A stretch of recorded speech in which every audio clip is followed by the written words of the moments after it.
Welcome to the Be the Boss Now podcast. I'm your host, Gregory Allen Datu-Sindana, president and co-founder of Can't Stop, Won't Stop Consulting, chief creative officer of Greg Dances, and #1 international best-selling author of Be the Boss Now book, 15 Key Steps to Start, Run, and Grow Your Own Business. So often, people don't take risks because they are afraid of failure or rejection. As an openly gay Filipino American who was raised in a working class, immigrant, and Catholic household, these experiences shaped my values and the entrepreneur and leader I have become, and led me to found and run different companies and nonprofits. I've also built a business that grew during the pandemic while creating opportunities and increasing access for people from diverse backgrounds. The Be the Boss Now podcast will lift up the stories of different folks who identify as Black, Indigenous, Latinx, Asian, Middle Eastern, women, queer, people with disabilities, and those living at the intersections of multiple of these identities. I believe there is a boss in all of us, especially for those of us who have historically lacked representation and leadership. Furthermore, when we embrace fear and failure as inspiration to guide us on our journeys, it will be for the better and in service to making our biggest, boldest, most audacious dreams a reality. Cristela Alonzo made history in 2014 when she became the first Latina to create, produce, and star in her own network sitcom, Cristela, for ABC. During that same year, she split her time between Los Angeles and New York City to serve as one of ABC's favorite guest hosts on their hit daytime talk show, The View. In 2017, Cristela made history again when she became the first Latina lead in a Disney Pixar film when she voiced the part of Cruz Ramirez in Cars 3. Her first stand-up special, Lower Classy, is currently streaming on Netflix. Cristela's memoir, Music to My Years, was released in October of 2019 by Atria Books, an imprint of Simon & Schuster.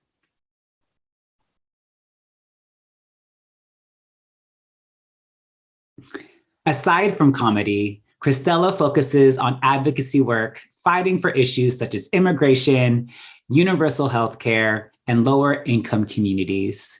She works with numerous organizations, including Special Olympics Texas and Planned Parenthood, and is a board member of LUPE, La Unión del Pueblo Entero, and an advisory board member for Define American.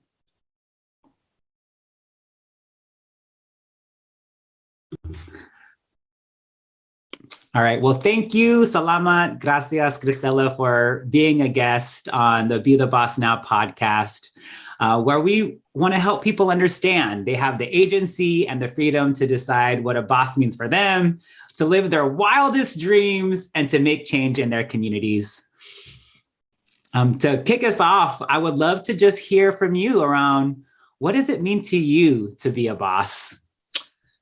You know, I think that to me, being a boss is about understanding and accepting that you're in control of your world and your surroundings. But being a boss is also being of service to others. You know, it's that thing where when we can control what we want and actually be able to make decisions, and we can, you know, really kind of curate our experience, that actually allows us to be at a better place mentally and just spiritually, where we can actually be of service to other people. Being a boss for me means trying to help others. You know, it's that idea that, and I think it comes from like growing up in poverty, where I never want people to go through what I've gone through. Mm-hmm. Everybody should have it a little bit easier, because why do I wish struggle on anybody if we don't have to? I know what that feels like. I hate that. I wouldn't wish it on anybody. You know, so for me, being a boss is understanding, this is the hardest lesson, understanding that you actually have some power, working on confidence, and understanding that you're there because you're capable of doing it, and there's no room for self-doubt. Sometimes the self-doubt will creep in and you're wondering, should I be here? It's like, yes, that's why you're there.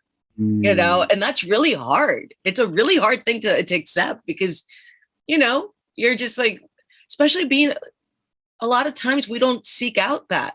When we're children, we all pick these careers, like, I want to be a so-and-so when I grow up. Nobody ever says, I want to be the boss. So it's like a lesson that you're learning as you're actually becoming it. Right. And I appreciate you naming that, because I also feel like, at least for me, sometimes we often don't see ourselves or our people represented in different places. So I'll say TV, movies, media, politics. And you talked about kind of having that confidence. Like, what helped you in your journey to believe in yourself? Knowing that I knew what was best for me. That takes a long time. Because see, I had a lot of self-doubt, and I still do, and I'm trying to silence it. But, the older I've gotten, I realize that your intuition and your gut will always be right. Your intuition and your gut has been with you since you were born.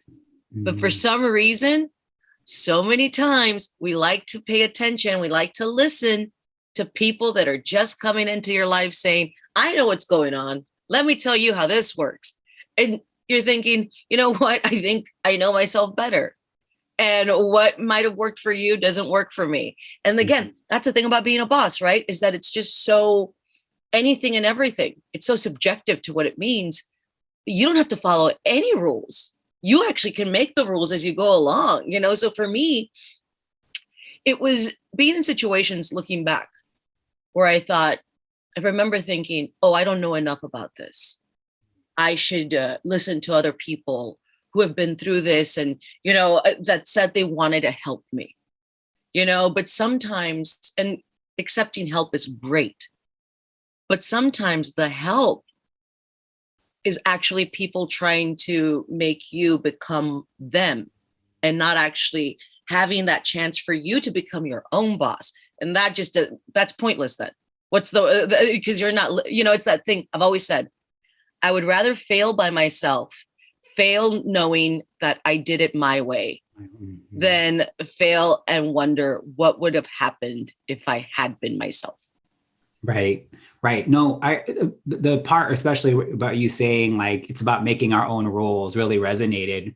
As I've been talking with more folks, people have been saying, well, what if I don't want to necessarily be a Fortune 500 company? Or what if I don't want to hire people and I just want to do smaller projects that are able to be for just me and support me and maybe my family and loved ones? And I said, that's okay. Like in addition to like making our own path, like what success means for us will look different. What we're striving for and aspiring for will look different. And for me, that's the beauty of it. And I appreciate you even lifting up even as we bring folks to support us and to tap for help, that sometimes we still have to stay grounded, and it's important to stay grounded in who we are and what we believe. And I think that sometimes I find it has been a challenge sometimes, especially in a social media dominated world. Yes. And in a world where I think people are like thrive a lot in individualism, while not necessarily recognizing like you can have your own framework or thinking or analysis that's separate and different than what others may be thinking. It's very interesting that you brought up a really great point about like how the levels of where we can work, the fortune, like having the big company, having that big success, I've always told people that for me, the biggest mistake, especially in like the Hollywood industry, is I think you really kind of set yourself up for disappointment if you say, my goal is to be rich and famous. Because the idea is that's not specific. How much fame is enough? How much money is enough? So you're chasing this intangible thing that you're like, I'm never going to get to that point, And then I started thinking, for me, I just really like to be able to do things that I want to do. I've said no to a lot of opportunities that people thought, you're dumb. Like, what are you doing? Like, this could just change your life. Like, I'm like, but I didn't want to. I didn't want to do it. And people don't understand that you not wanting to do it is a choice. There's this thing that, in so many careers and so many jobs, they want, it's that hustle mentality, right? It's like hustle, hustle, hustle. I don't use the word hustle, because to me, I feel like sometimes the word hustle, it seems like it's nonstop, and sometimes you have to understand that actually saying no is part of the job too, and understanding where you belong and where you fit. After the 2016 election, when I took a break, when I kind of stepped away from stand-up, I realized and just started focusing on community and just trying to be of service to, different groups, so many of our similar friends that we have in common. And, I started thinking, I love this place. I love this place that I'm in. I knew that I fell in love with this place that I was, where stand-up and performing wasn't everything for me. Being in this other world and just being and meeting and knowing people like you and like, everybody, it's just like Carmen and, it's like this thing where like, it brings me so much joy to be allowed to just meet and know people like that. And you realize that being a boss isn't just solely about work or making things like happen in your business.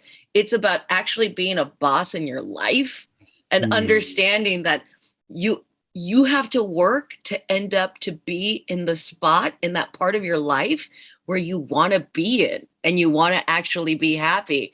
And a lot of times people associate like being a boss with like money and, like clout and whatever it is. But sometimes it's about being happy and content. And that's so hard for so many people to understand.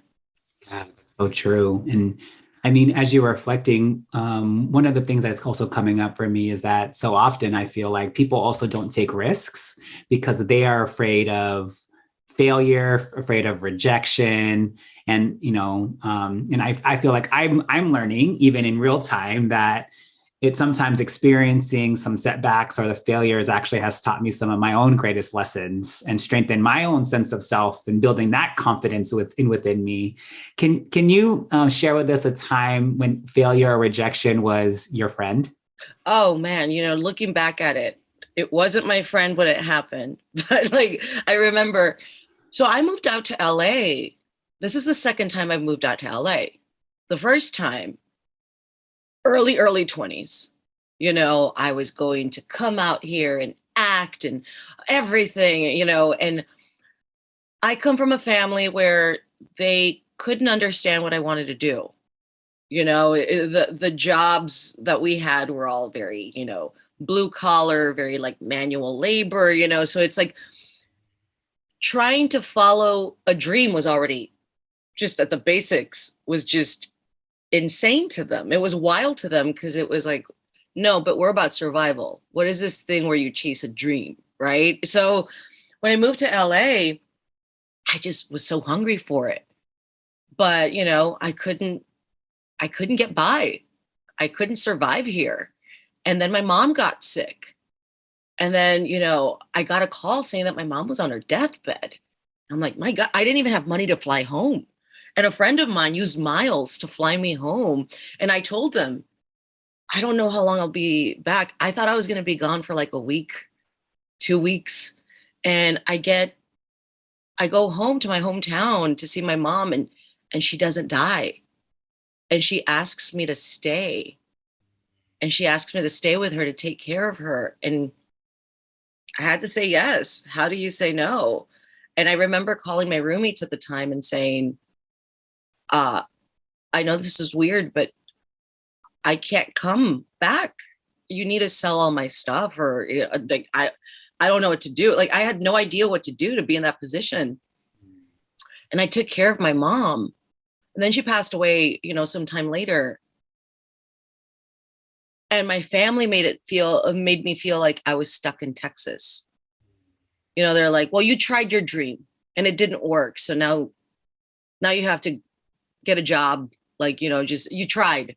And then and it made me feel like a failure because the people that were close to me couldn't understand that I was young and that I could keep following this dream. I've always said dreams don't have expiration dates, and for some reason, we're so good at telling everybody, oh, well, you're too old. You're too old, or like you ran out of time. That's like the number one excuse. And it's like, I've had so many conversations with a friend of mine where we talk about how like college is wasted on the youth.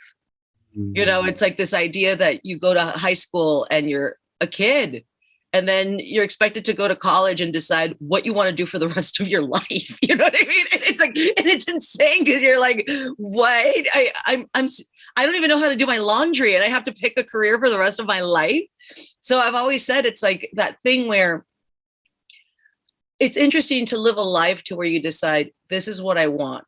I'm going to go study this. And even then you don't have to have college nowadays. It's like the passion dominates the formal education, so it's like this thing with the failure, with me feeling like a failure. I was just like, man, maybe my family's right. Maybe I need to give up. And then I thought, no, I think I have to go. And for a while I stopped myself. I'm like, yes, no, yes, no. And my brother Aloy, who never really, I come from a very like a closed off family. Like, you know what I mean? We've gotten better with emotions and telling each other how we feel, but it's almost like the way that we express emotions with each other. It's like we would shake hands almost like, I love you. Like, you know what I mean? Very like, it's like, and we wouldn't say I love you. It's just like, hey there. Like we got approved for a loan, like, hey, how are you? So, my brother who's somewhat kind of closed off, I remember we had this talk one day and he said, you need to go out there and try again.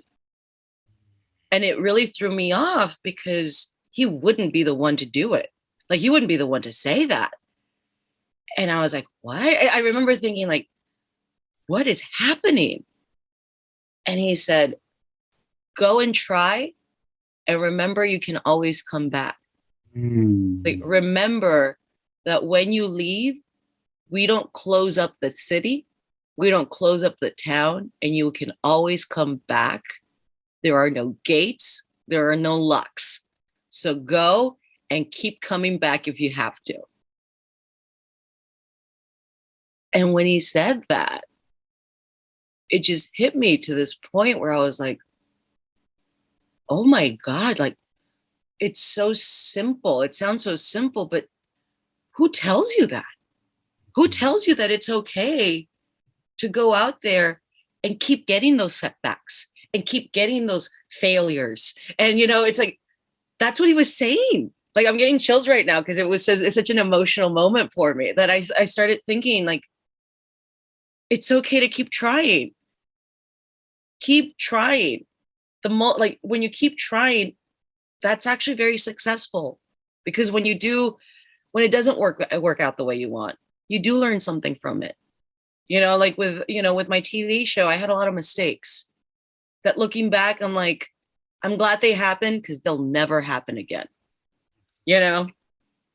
Well, one, I appreciate you just sharing your story and your vulnerability. And thank you to Eloy for providing that inspiration for you. And thank you for fighting on, because as I shared with you, like I introduced my family over the holidays and we were watching old episodes of Cristela and I was like, yo, that's how she laughs and how she is in person. This show is literally her in like real life.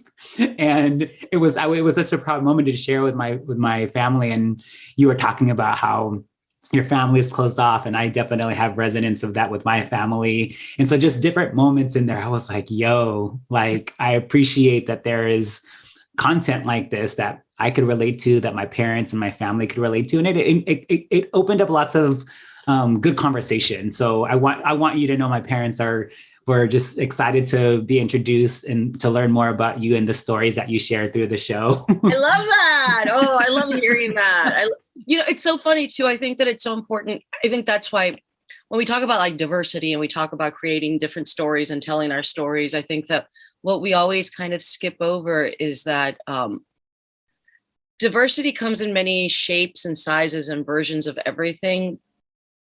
But it can always, I think that we need to specify what we mean by diversity, meaning that, I've heard a lot of the arguments and I agree with them where it's like, a lot of the content that we had growing up, that we still have growing up, right now is white dominated. And it's this like nuclear family, and the sitcom is always like happy family, mom, dad, children. Like their biggest problem is like, whoa, I've got a birthday party and an office party. Where do I go? And there's times where you realize that diversity is actually telling a story about maybe a family having a blackout, like they forgot to pay the bills, like that was an episode I always wanted to do, like in my family, sometimes we wouldn't pay the light bill because we didn't have money.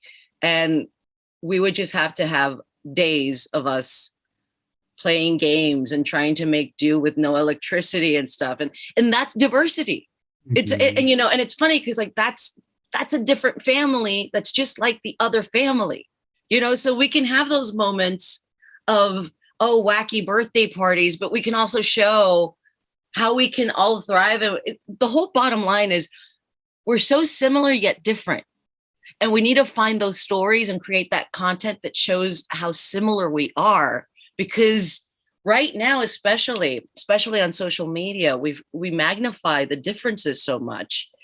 And you don't realize that really, people used to say like, as a Latina comic, do you go to states that aren't Latino, like that don't have like Latino cities, And I'm like, the number one state that I performed in is Wisconsin.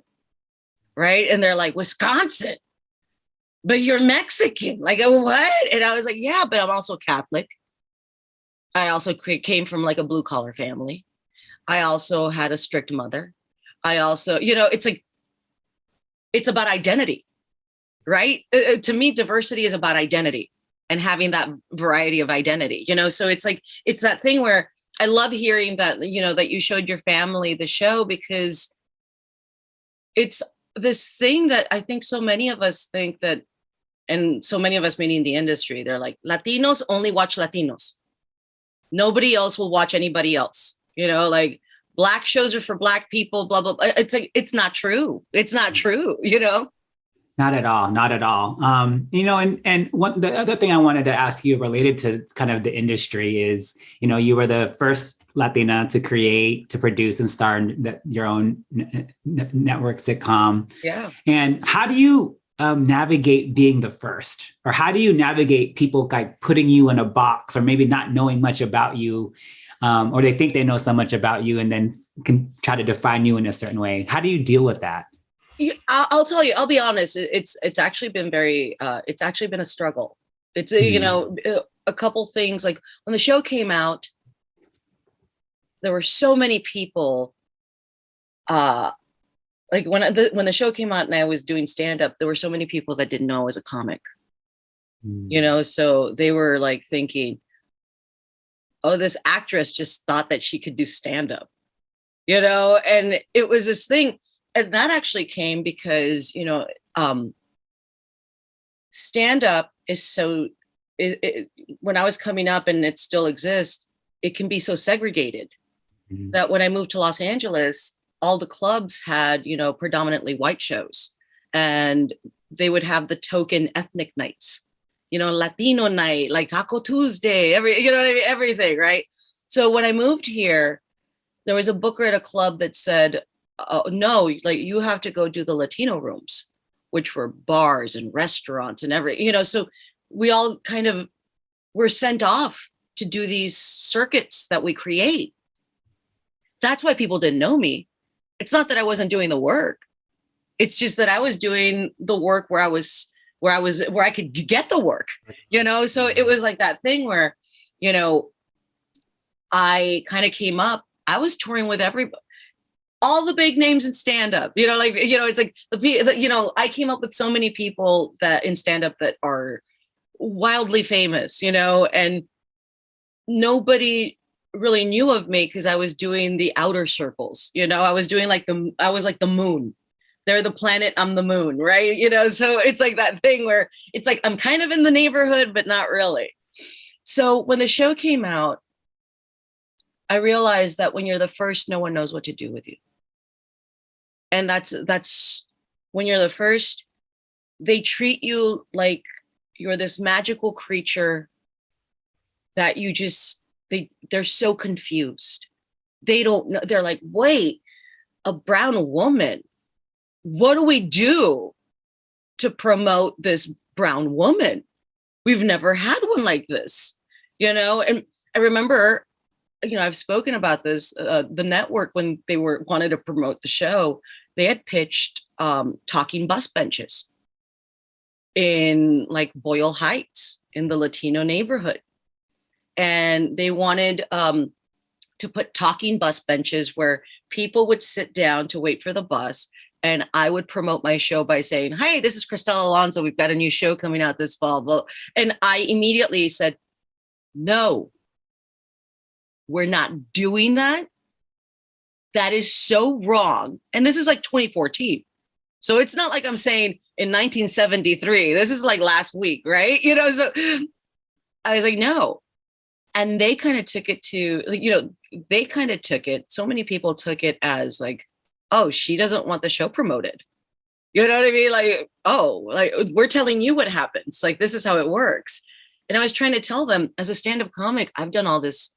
The research is touring. And let me tell you, being on the road, nobody wants to have that kind of marketing. Treat me like you would any other show. How would you do any other show? Right? So it was this thing where what I've learned, and I used to say this all the time when we were shooting the show, I used to tell my closest friends, I don't know if this show will make it, but the next show after me will have a good run. Mm. And that's when you realize there have been a lot of opportunities, a lot of like moments in my life where I've learned that that's the case. The saying is, what is it? Like, you want to open the door so others can come in, right? The thing is that when you think about it in real life, you never remember the person that holds the door. Mm. You know what I mean? It's like, you got in, but you don't think of the person that held the door for you. So it was this thing where I realized, and it happens with a lot of like different groups, so many of us are so new to them that they don't understand that we've been here. Mm-hmm. And that we're such a part, and like such an important part that makes everything work and exist, that, we're still at the point where to so many people, we're so new, they don't know what to do with us, right? So it's like that thing, like Jose Antonio Vargas and I talk about that with being like Filipino. Yep. You know what I mean? And it's just like this thing where it's like, wait, what? Because it's like, we talk, it's like, wait, they're not Latino? Like they're not, it's like that. But like we talk about how they talk about so many groups, like they're new groups that just existed, and it's just like, we've all been around forever. So my struggle, I think, it's funny. It's like, as the first one, I can tell you that the good thing is that people will pay attention to when I do things. One of the bad things is that they will recognize that I was the first for a week, and then sometimes they move on and they don't remember that it ever happened. It's kind of like in the past couple of years, they'll make these lists about Latina shows, Latino shows, and mine's never mentioned. And it was just this thing that just kind of existed and then it went away, and it's like, because the shows after me, they're the ones that got the attention. Luckily for me, I'm just glad to do the work. It's like, for me, if I was that person that wanted to chase the fame, I'd be devastated. But for me, the fact that I can do these very specific, almost quirky projects every now and then, like that I can say yes, and my reps are like, "Why do you want to say yes to this?" And I'm like, "Because it's fun." Like, it's like that's what I like to be at. Let's, to me, being the first can be difficult, and it's just, it is what it is. It's a new layer and a new language that I think I've had to deal with since I realized that I was the first one in 2014. I appreciate the way in which you're just so rooted and grounded in that, because I feel like that, in my experience, I grew up as an organizer and in the labor movement and social justice world, and I ended up being the first, like the youngest or the first openly gay or first Filipino executive director of different organizations. And I think maybe I was young because I was younger. I don't think I had that same level of groundedness or rootedness. And so in many ways, I was like, okay, I'm the first, but I have all this responsibility now to have to represent all of these communities and people. And now all these people are telling me like, well, maybe you should do it this way, or maybe you should do it that way. But I'm like, but we're different because I have a different experience. But now and admittedly, it was hard to decipher like what things I should do because I felt like it was the right thing to do versus people just told me so much that I began to believe that was the right thing. And so I'm grateful now that I've had some time to really experience and have some and be able to have that better level of discernment. And so just to hear you reflect on that, especially in, I imagine, an industry that continues to probably push and sometimes I'm hearing erase kind of your experience in that way. Just appreciate like, no matter what, right? That you are clear in who you are, clear in the work and the types of things you want to do.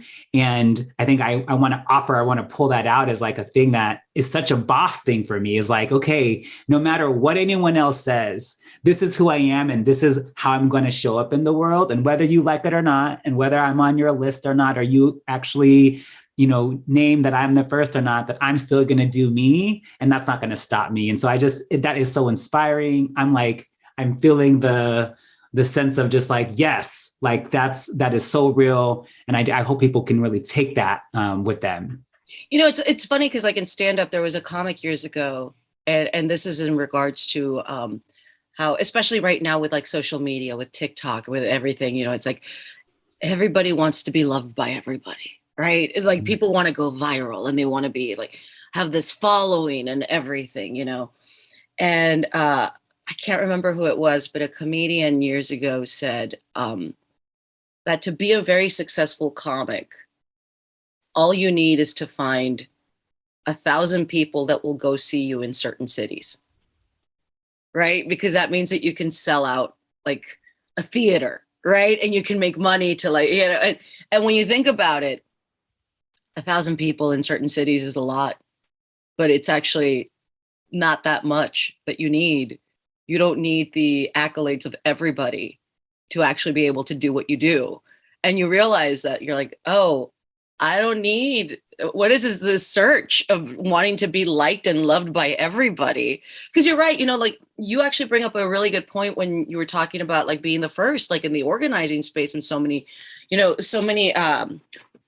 like aspects, parts of it is that I, being the first one, got so much hate from the Latino community saying that my family was stereotypical, saying that, stereotype, this isn't our family, my family's not like this, we don't do this, like, what are you doing? And I've always said, the show is specifically about my family. It's called Cristela. Yeah, exactly. Right. It's not called like Latino land, right? Like it's just like all of us, like, so it was this really weird thing where I'm like, of course I can't represent everybody. We appreciate you tuning in to the Be the Boss Now podcast, and we'll be back after this short break. If you find the conversations with these entrepreneurs inspiring and want to buy a book that offers a more practical framework for realizing your business potential, I invite you to visit BeTheBossNow.com to purchase your copy of the Be the Boss Now book. Honestly, as I shared with my therapist in a conversation that inspired me to write my first book, this was the guide I wish I had when I first started my company, especially as someone with no inheritance or previous business experience. The book became a #1 bestseller on Amazon in the 1-hour business and money short reads and corporate finance categories, and has been featured in classrooms, nonprofits, government agencies, and corporate offices.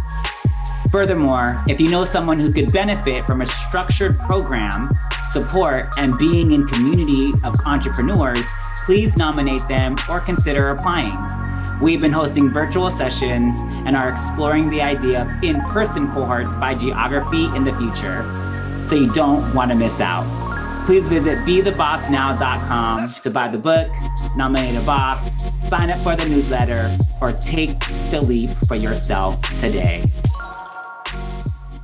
Also, you have to understand that my story is very not the typical story that you're used to hearing when I'm like first generation Mexican American in a border town right next to, like, my mom couldn't speak English. Like, it's so many families like that exist, but you don't see them a lot. And it used to really bother me. Here's my thing though. First of all, like, I've never Googled myself, right? Never Googled myself. I don't read anything. I don't read any reviews or anything. To me, I'm like, you got to take the good and the bad if you do that, so I'm like, I don't do it, So, but it was this weird thing where I realized that so many of the Latinos that were being critical, it was because they're so hungry to have stories told. And we don't get a lot of opportunities. That the stress that some of us get with projects, it feels like it has to be perfect.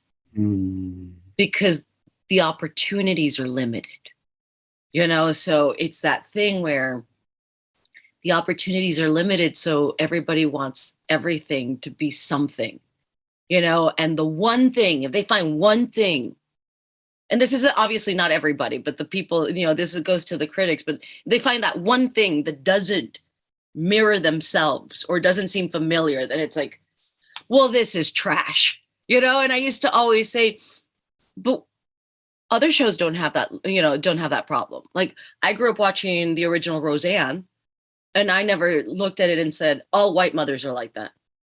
Mm-hmm. And it's because we had variety. Right. I appreciate you naming that too, because I feel like, and I feel like this could be just a whole nother podcast of kind of the experiences from folks who share a particular identity with us. And my hope is that, the more of us can see, more people can see that being the first doesn't necessarily mean the only, and it is about saying this is the fullness. So yes, Cristela could and should share her story, but and others should be able to tell their stories and be able to have an opportunity for people to know their nuanced experience. And so that is one thing that I at least try to offer to folks that I'm in community with, is like, look, we have to create space for more of us to share our various experiences with things, and that in supporting one of us who maybe was the first or is becoming the first in something, that only our hope should be that creates more doors. And to your point, whether or not they recognize who had the door open for them, that they know that this is creating more space and opportunity for them. Absolutely. And that's what, I think that being the first in that aspect really kind of made me, it gave me, I want to say, like, the privilege, I guess, of really wanting to make sure that so many of us get the opportunities. It's like, because I knew what it felt like, and I want others to have that opportunity. And that's why I think I love to speak about how I grew up and, the struggles and like, just how hard it was, but also how cool it is, because we talked about it earlier. So many of us are so afraid to try, Mhm. but also so many of us don't want to try because we don't think we're worthy of trying. Mm. So we have that moment where it's like, and a lot of it comes with, for me, like, it's about background, right? It's about Mhm. pedigree, in so many worlds and so many professions and so many, we always have this, assumption of what success is, right? And it's always like Ivy League school, money, everything. And then you end up, that then you have people that are like, I don't have access to Ivy League schools. I can't go to school. I have to help my family out. I have to, whatever, it's like, I always say life gets in the way, of so many things that you have to understand that that's just life, but it's that thing where so many of us are afraid to try Mhm. because we start thinking, well, I'm not what they're looking for, and it's that thing where that's why I tell people my first language is Spanish. Like I learned English from watching TV, like Mhm. yeah, I squatted in an abandoned diner with my family for 7 years, and for me, it's like when I tell the story, it's just like I got to do it. You know what I mean? And it's like it doesn't matter where we come from, but it matters where we want to go to. Right. And I think that's one thing that we should really focus on a lot when we talk about like wanting to try. It's like make sure that you like, again, like I said earlier, if you have the passion, that trumps like that's better than formal education. The Right. education comes right now, the education comes from anything and everywhere. It's like, do you want to do it? I always say a lifelong dream takes a lifetime. Yep. That's why it's called a lifelong dream. There's no end to it. There's no end to the dream. As long as you keep doing the dream, that's the lifelong dream.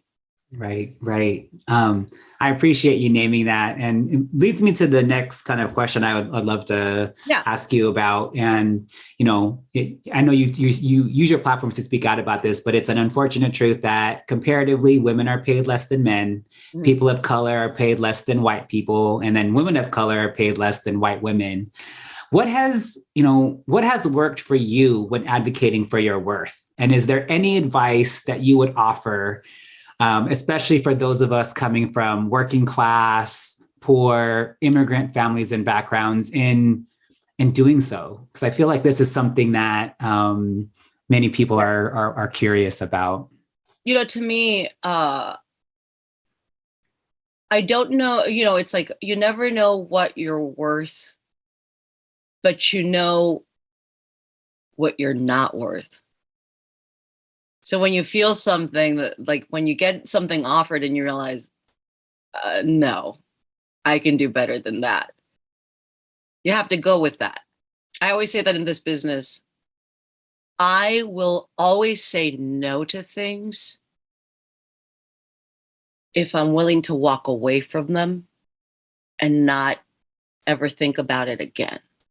Mm. Right. So example, when I had the show, we're doing the contract for the show. And the show is called Cristela, and the show is about my life.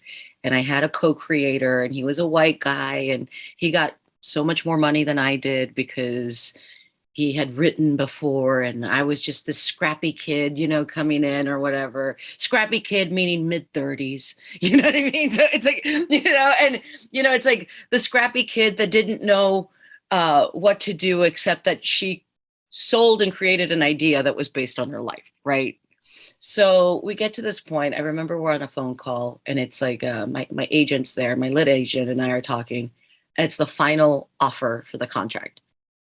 And the final offer was they wanted to offer me supervising producer. Supervising producer on a show is mid level. You don't even get to be like an executive producer, like creator or anything. They just wanted to give me supervising producer. So immediately I'm like, wait a minute. If this is my world and the world does not exist with me, then why the hell am I getting halfway? And immediately I'm like, nope, not going to do it. And my agent was like, what? I'm like, I'm not doing that. I was like, nope, that's trash. Not doing it. And he was like, there's that thinking where people are like, but this is, you should be happy with what you're getting. Right? That idea, like, you should be happy. This is like your show. Nope. I'm like, nope, nope, nope, not enough. And I remember we went back and forth a couple times. Then he said, they said this is the final offer. So are you going to take it or leave it? And I told him, I'm leaving it. I'm not going to do this. I don't want to. And again, it goes back to the thinking, like, if I'm going to do it, I'm going to do it my way. And I'm going to do it. I have to do it the way that it speaks to me, And he was like, are you sure? Because if they don't come back, then it's gone. And I was like, yeah, I'm sure. Because if I got it one time, I'll get it again. And he was like, okay. And like, we hung up. And I was like, that was it. Like, I started thinking, all right, well, that's not for me. 2 days later, they come back and they give me like the executive producer, like, the co-created by it. I'm like, okay, yes, thank you. And it's like, why are you trying to sell me short on something that's my creation, that's my experience, that's my life? And then I started thinking, it's because you get away with it.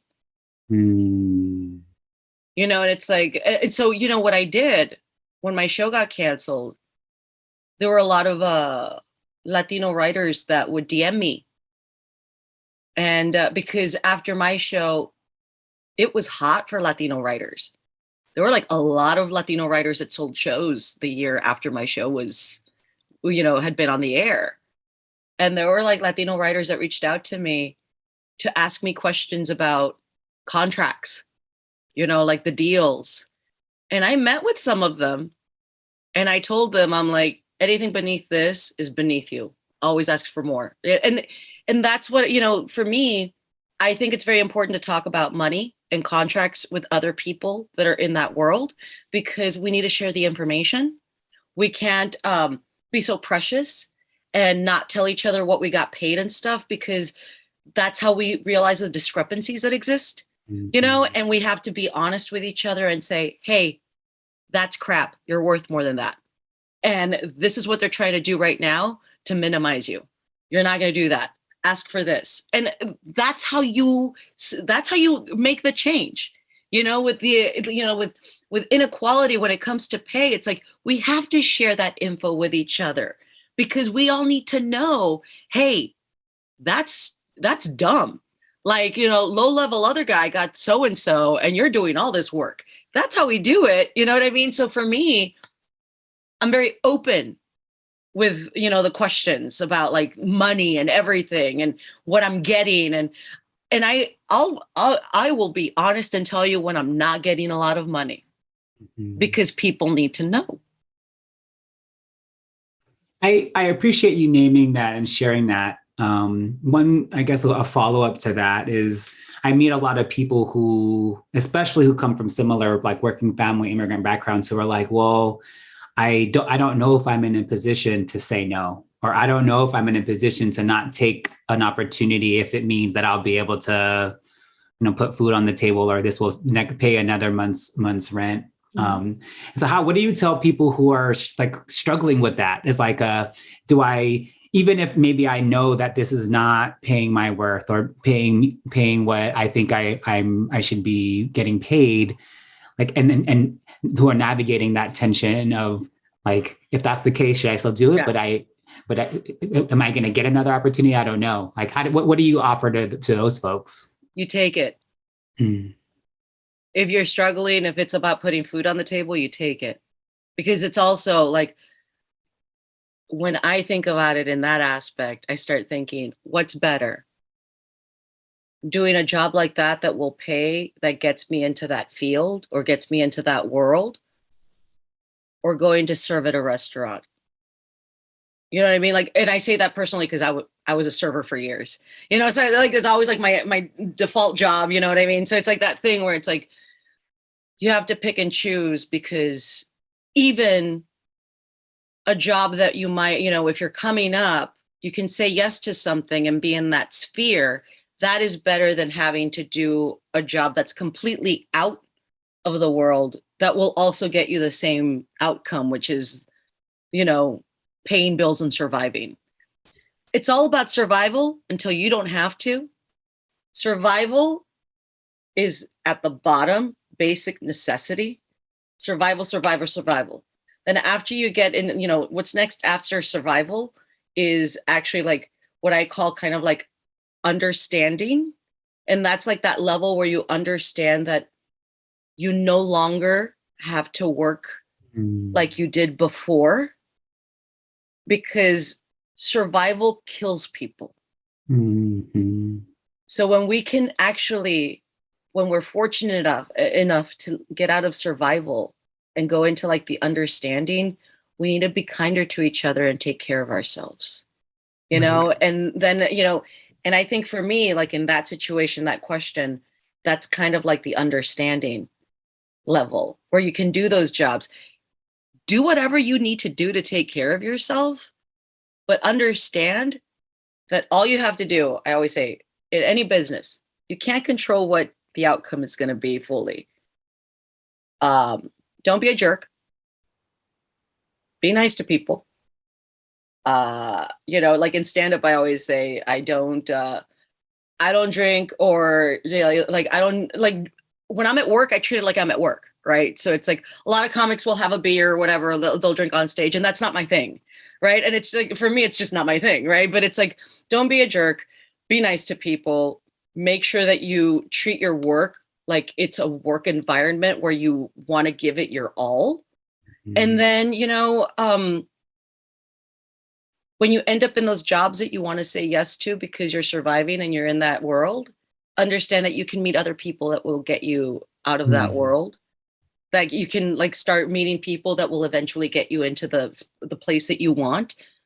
But you got to do that, Also, though, you have to be aware that any opportunity that you're getting, though it might not be something that you connect with, just understand like, okay, are they paying me an amount that I can be happy with?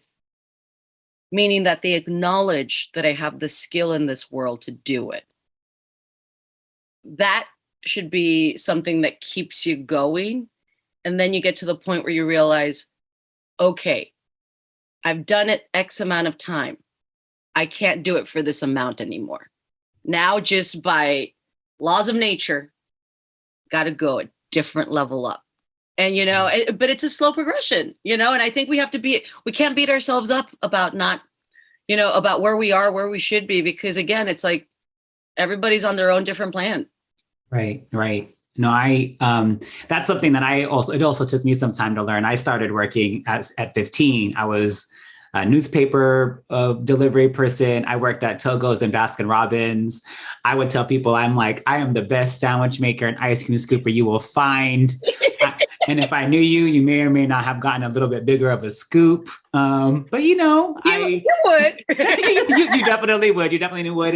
And I think that was a struggle for me, because I think because I grew up with my family being like, you need to be grateful for what you have, that shift of being like, I am grateful and I also deserve more was a hard transition to make. And it wasn't until I was able to be in multiple positions where I was like, okay. And to your point, when I started hearing, I was like, wait, some of these people are making how much? Mm-hmm. And I'm doing way more than what they're doing, and they're getting paid that much. And so it was because people were so open and willing to share that, and creating more an environment to help people say, look, this is how we support each other, is by sharing and communicating. And so I wanted to circle back to that, because I think that is a thing I'm trying to take and trying to be open with folks, because people are like, okay, well, we want to start our own consulting business, or we want to be able to do this. Can you share more? And I try to, as much as possible, be able to provide that, because I wish I knew some of these things earlier, but I'm glad I know it now. And if there's a way that I can support others in navigating this space, then I want to offer that. Another question I want to ask, because I think it's been coming up a lot around comedy. So comedy, of course, there's lots of entertainment value to it, but I think it's becoming increasingly a critical political platform for folks. What do you tell people who are navigating a tension of understanding that having a platform could and is a privilege, and the potential of getting canceled or having to like not be your full self? Like what is the and how do you navigate that as you are doing stand-up and shows across the country? And to me, I'll be really honest, I never think about cancel culture at all. I don't have a problem with it. I like, to me, it's just like, I always say, don't say anything that you can't defend, but also apologize if somebody's offended. Meaning that by that, it's like, look, there's a level. I actually talked about it a little bit in the special I recorded, I taped, where there's a difference, right? I told this story in my stand-up about how something that happened. And the point is that it happened like decades ago and I was mad about it, right? And I told my friend about it and my friend's like, what, it happened so long ago. Why are you mad now? And I'm like, because I just realized it was messed up now. And it's that conversation about how like time evolves and we realize that we have to evolve with it. There are certain things that we can't say anymore. There are certain things, ideas that we need to change, and that just goes to say that we're never done learning, so it's this thing where like, you can't just graduate from high school and never learn a new thing for the rest of your life. That's not life.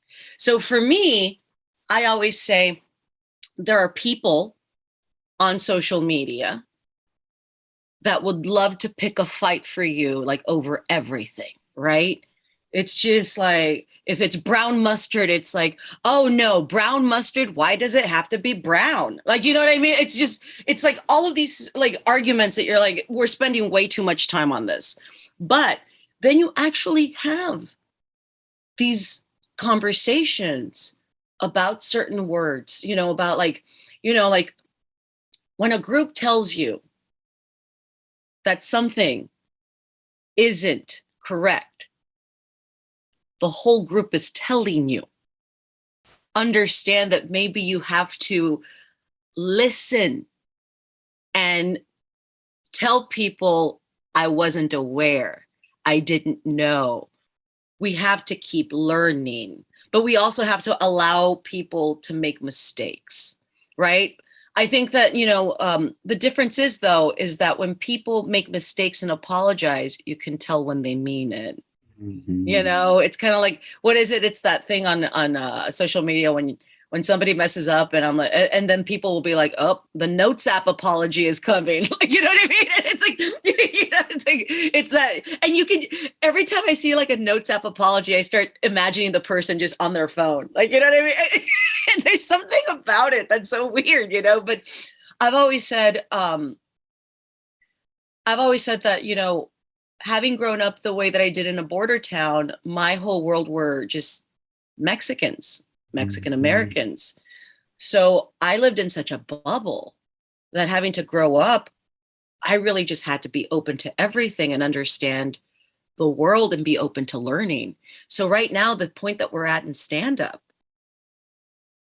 as long as you're honest and be true to yourself, you'll be okay.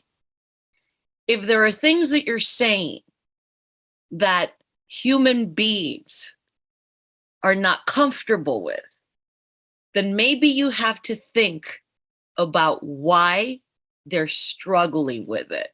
Because overall, comedy is about the reaction of the audience. And if the reaction of the audience isn't what you want, maybe you should wonder why it's not. Because that's what stand-up is. It's a conversation. When I'm on stage, the jokes that I do, that's my side of the conversation. The audience laughing, that's their part of the conversation. So for me, it's like, hey, you also don't have to be so deep. Like Seinfeld talks about forks, fast food, like that's who he is, unless it's really ingrained in you to talk about certain issues, you don't have to do that. You don't have to do it to try to be popular. You don't have to do it to get clicks. Like, because I always say that, especially like with a lot of like, like social justice, a lot of current events, a lot of issues, a lot of people love to talk, right? And then they say something that's really messed up. And you realize you never took a minute to really think about what you're saying because you just wanted to upload that video that made you feel like you were all powerful and stuff. And then people are like, yo, what are you saying? Why are you saying that? And you realize that unless it comes with true, like with pure intent, and you're willing to change and evolve with time, then, you're going to fail miserably. It's kind of like technology, right? When technology comes out, new technology, we adapt to it. We went from like using phones at home to the internet. Now we have all these social media things. Now we're so connected and everything, but we adapted because times changed. There are people out there that are like, screw the internet, I'm using the phone, right? Like, you know what I mean? It's, like, I don't know why the internet's using the internet. Like, phones are where it's at. Apply that to like humans, people, and that's how we change. So for me, it's like when I hear people talk about cancel culture, comics, and, it's like, look, you can say whatever you want, but understand that other people can say what they want. And by that I mean, criticize you. They're saying what they they're getting to say what they want, which is to say that they don't like what you're saying. Right. Yeah. I appreciate that. Cause I feel, well, one, I'm realizing or taking that it's important to evolve. Like it's okay to evolve, that there is lots of learning. And, one thing that I used to say a lot when I was as a student organizer is that there's going to be so much more that we learn beyond the four walls of a classroom, and that we should take that kind of humility and take that kind of energy through the rest of our lives, because there's always something that we could take from every person that we meet, from every experience or situation that we are in. And I think that you kind of alluded to it, but like part of the social media challenge is that sometimes people don't take that. They take that opportunity for granted sometimes, and in service of the likes or the clout, that sometimes that process of discernment and reflection isn't necessarily always there. And that is something that I'm also reminding myself, but also watching when I see it happen in real time on social media, I'm like, ooh.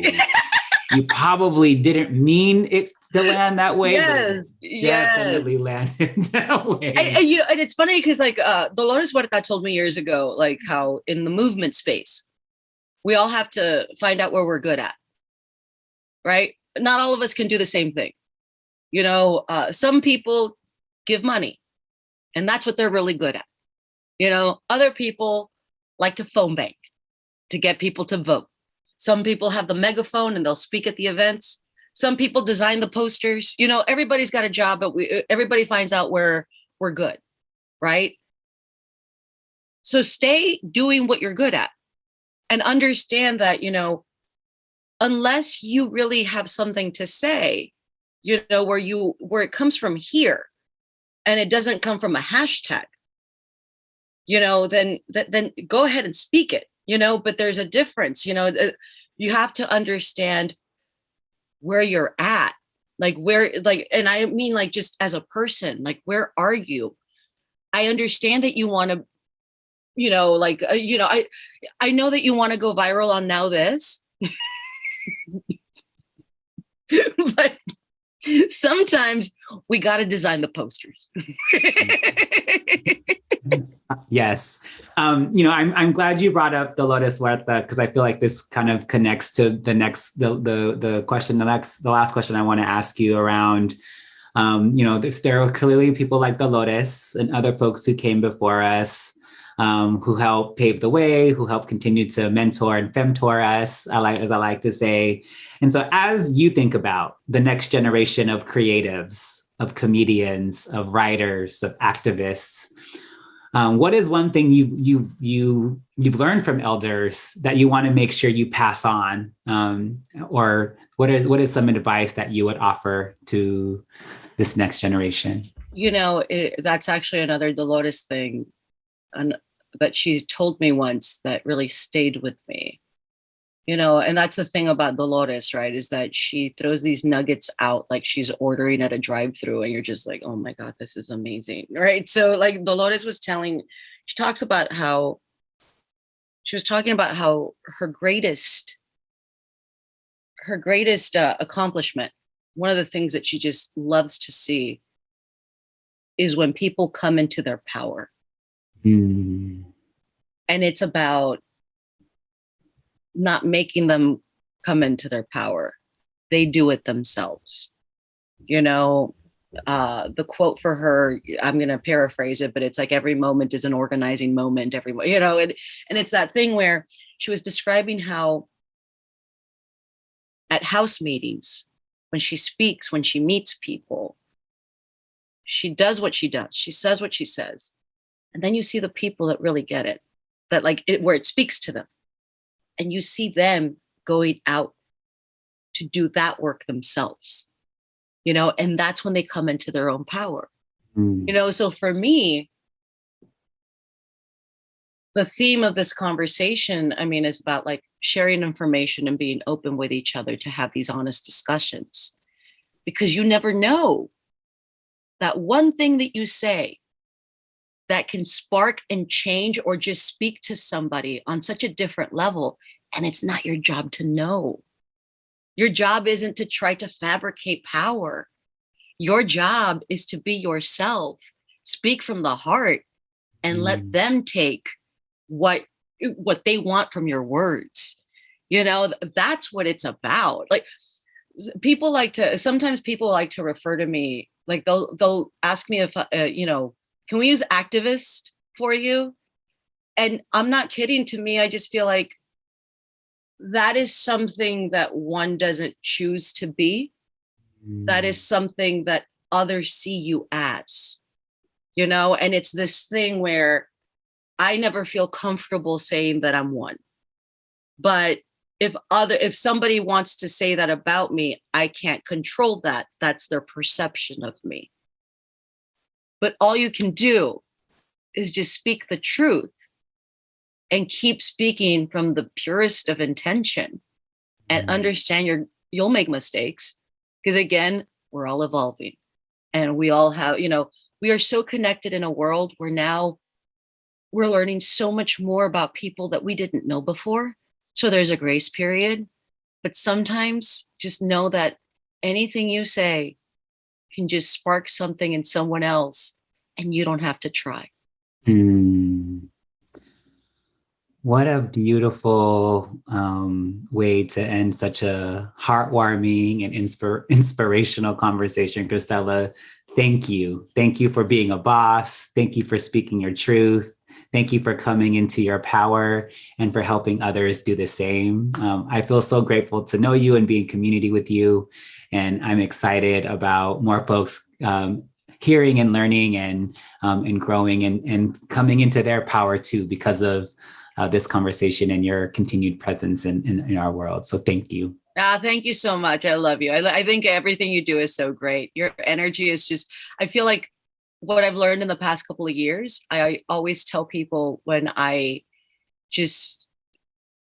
think of something to tell someone, I want to let them know. And I just feel like your energy and your personality and everything is just so needed in so many spaces that I love that I know you. Oh, thank you, Cristela.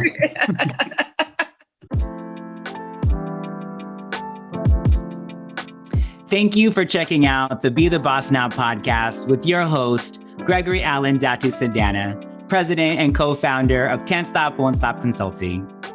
We believe you can and will be a stronger entrepreneur, embracing fear, honoring failure, and remaining humble enough to be teachable. Check out our book, this podcast, and other resources available for those of you current or aspiring bosses at BeTheBossNow.com. Be sure to follow Can't Stop, Won't Stop Consulting or myself on all major social media platforms at CSWS Consulting and at Gregory Sendana at GregoryCendana. More information can also be found on our website at cswsconsulting.com. The Can't Stop, Won't Stop Consulting team would also like to thank the following people who are critical to the production of the Be the Boss Now podcast. Vanessa Shilawala of Thrive Spice Media, executive producer. Melissa Kelly Calibri, accessibility coordinator.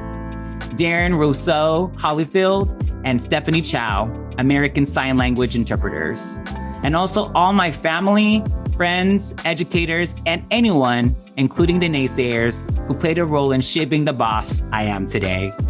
This is for you and for everyone with an idea of starting a business. Let this be a guide, light, and motivation. We all can be the boss now.